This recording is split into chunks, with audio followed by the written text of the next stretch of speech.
तो सुप्रसिद्ध कथावाचक देवकीनंदन ठाकुर का बड़ा बयान सामने आया। नवरात्र को लेकर देवकीनंदन ठाकुर ने बड़ा बयान दिया। नवरात्र पर मीट शॉप बंद हो, मीट की दुकानें बंद हो, ये कहना है महाराज जी का। नवरात्रि पर पवित्रता का खास महत्व होता है, सनातनियों से ही सामान खरीदने की उन्होंने खास तौर पर अपील की।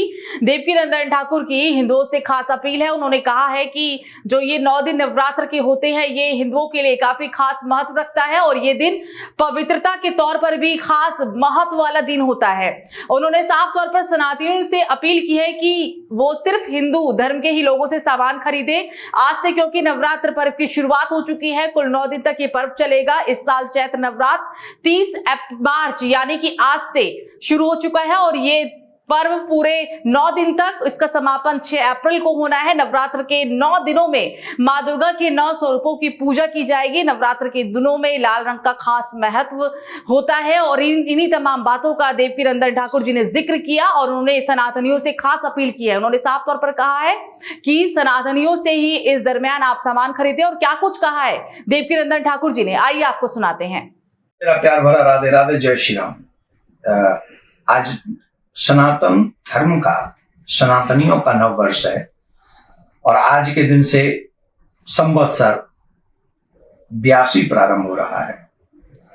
और हम लोगों का ये सौभाग्य है कि जब हमारा नव वर्ष होता है तो प्रकृति भी बदलती है, अन्न इत्यादि की व्यवस्थाएं भी होती है, पुष्प भी नए नए आते हैं, वृक्षों पे पत्ते नए नए आते हैं, नदियों का जल स्वच्छ और निर्मल होने लग जाता है। आदि आदि प्रकृति पूरा अपना रंग दिखाती है और इससे हमें पता चलता है कि हम जब नव वर्ष कह रहे हैं तो प्रकृति का नव वर्ष चल रहा है। तो आपको बहुत बहुत बधाई, नव वर्ष की बहुत बहुत बधाई। अभी मैं ठाकुर जी के मंदिर में गया और ठाकुर जी को माला अर्पण कर रहा था तो अचानक से मुझे वो माल्य अर्पण करते समय एक चीज याद आई जो मुझे लगा कि मैं नव वर्ष के दिन, नवरात्रि के दिन, पहले ही दिन में मैं आप सबको बताऊं। और आपको सोचना चाहिए, अगर आप अपने आप को हिंदू कहते हैं, अगर आप अपने आप को भगवान का भक्त कहते हैं, अगर आप अपने आप को थोड़ा भी आस्तिक समझते हैं, आप ये वीडियो देखिए, अपने बच्चों को जरूर दिखाइए और थोड़ा सोचिए कि किसी मंदिर के बाहर कोई प्रभु को न मानने वाला, भगवान को न मानने वाला बैठा है और वो माला बना रहा है और वो माला बनाकर माला में धागा डाला जाता है और जो धागा डाल रहा है वो मुंह में डाल डाल के अपने जीभ से उसको सही कर रहा है, सीधी कर रहा है। कईयों के नेत्रों से देखा हुआ दृश्य है ये।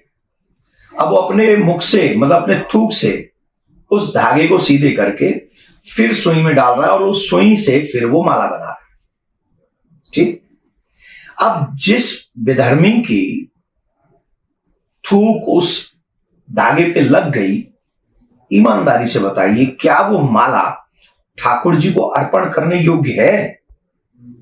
अरे ठाकुर जी को छोड़िए, क्या वो माला आपके माता पिताजी को भी अर्पण कर सकते हैं हम?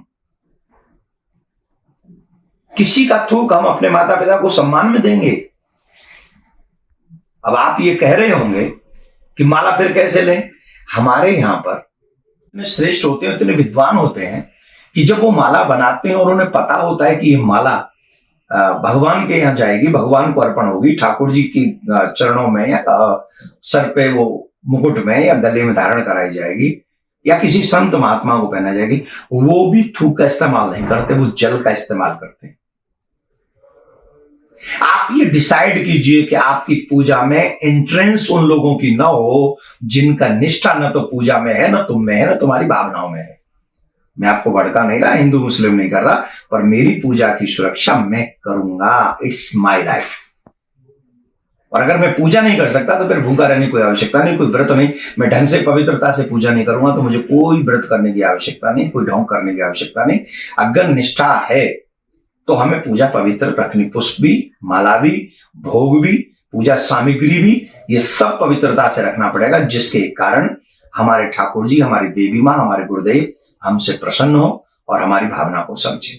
आप सबके लिए मंगलमय हो नवरात्रि, खूब तरक्की हो, इतनी तरक्की हो कि 9 दिनों में ही आप कहें कि हाँ, हमने पवित्रता का ध्यान रखा, ठाकुर जी ने हमारे परिवार का ध्यान रखा। जय हिंद, राधे श्याम, जय श्री राम।